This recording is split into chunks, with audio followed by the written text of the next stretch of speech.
You know that feeling? You go to the store, you buy it because it smells amazing. You think to yourself, in 3 days on the weekend, I'll make a great dinner and use this basil.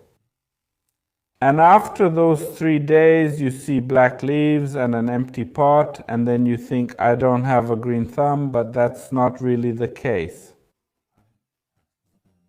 It's not about your green thumb, it's about the fact that this plant was basically programmed to grow beautiful leaves and then die. That's why today I'll show you 3 simple ways to turn this little bush into a big, beautiful plant with lots of leaves, and you'll even have to freeze those leaves from basil.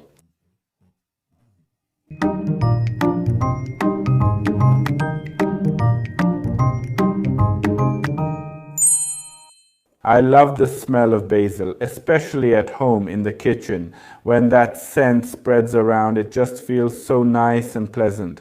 Let me know if you like fresh herbs, especially basil, in the kitchen.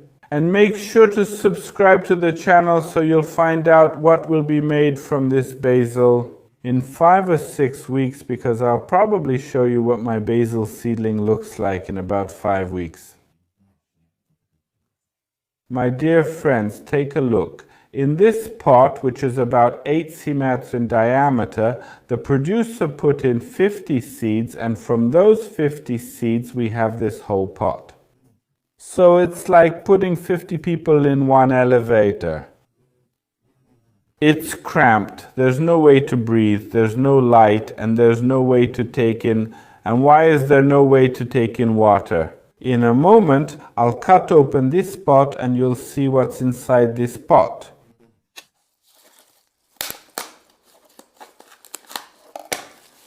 Look at the roots packed into one big mass, lots of roots intertwining with each other here. And if we water such a plant, the water can't really penetrate through all this felt, it just runs through the pot. And this basil, if it's not standing deep in water, has no way to absorb the water. Now, the best thing to do when you buy such a pot is to tear apart these roots.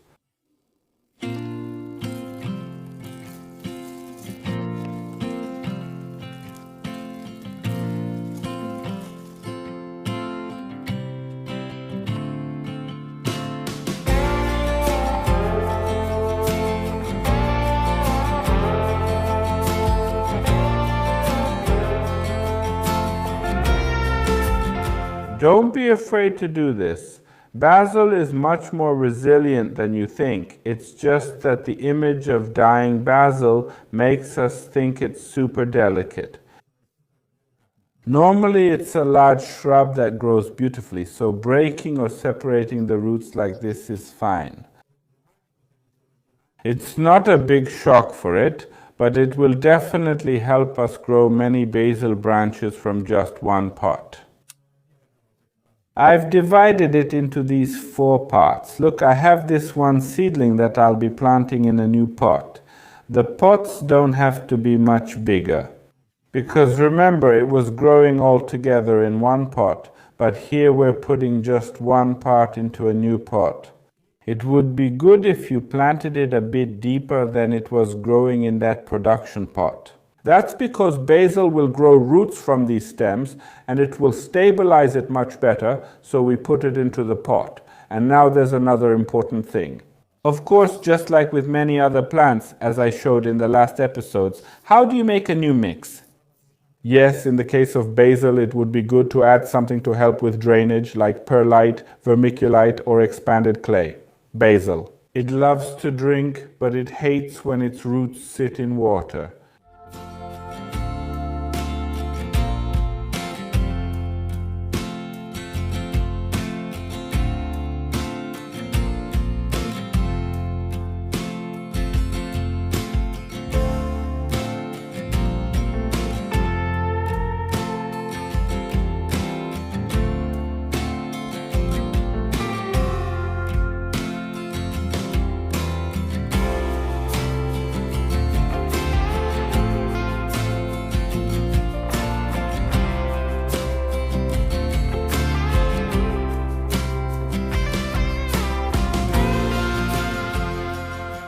We have planted new seedlings, new pots with basil are filled. Actually, I made 4 out of 1 plant.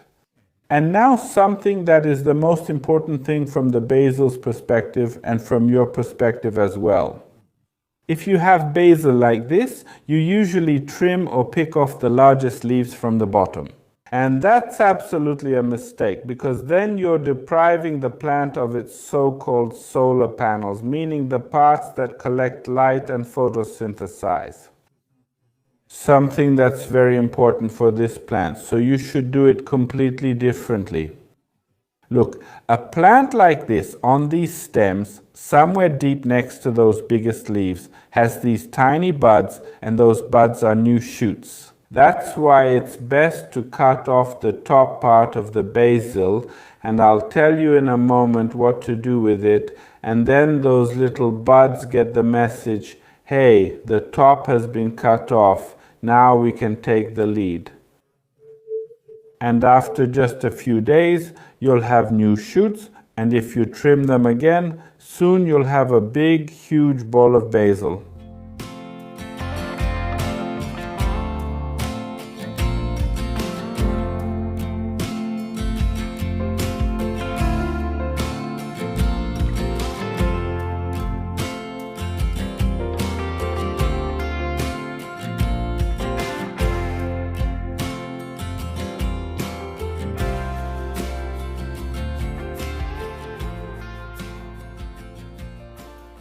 Look, lots of new seedlings.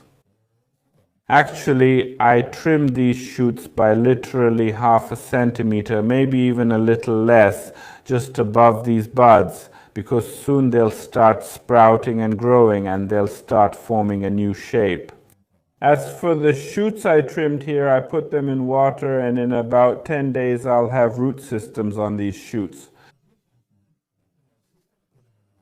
So now you can see one basil bought at the supermarket. I divided it into 4 parts.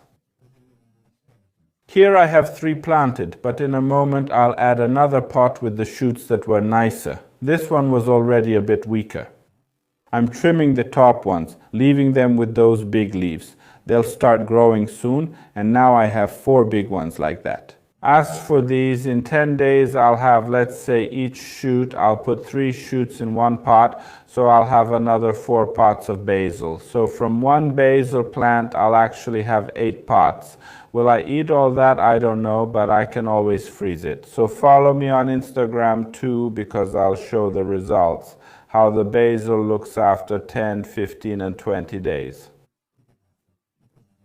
And in the meantime, I'm putting it in water. And the most important thing is to put it in a bright room. It doesn't have to be very warm, but it should be bright, and keep an eye on whether the water level isn't dropping too much. Make sure to add more water if needed, because the roots that will start growing are very delicate and they really like to drink, so you can't let the water run out. Listen, we already have the seedlings ready, and remember that besides the water that basil needs, it also obviously needs space. And it also needs light, and that's always the biggest problem, because in winter in Poland there's hardly any light. And after all, these basil plants most likely came to us from Kenya or southern Italy, where there's much more light, so we absolutely need to take care of the light if we want to have those beautiful big basil balls. So we put it in a bright spot, but if there's still not enough light, then we have a great solution. All you need is any desk lamp with a cool LED bulb, a cold LED bulb turned on for 8 to 10 hours.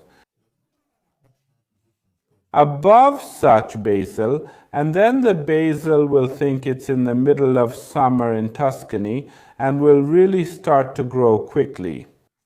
My dear friends, let me know what herbs you grow on your windowsills, if you grow any at all, and if you like it.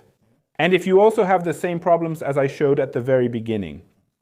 And be sure to write which of the herbs from this selection, which are already available for sale right now, you like the most.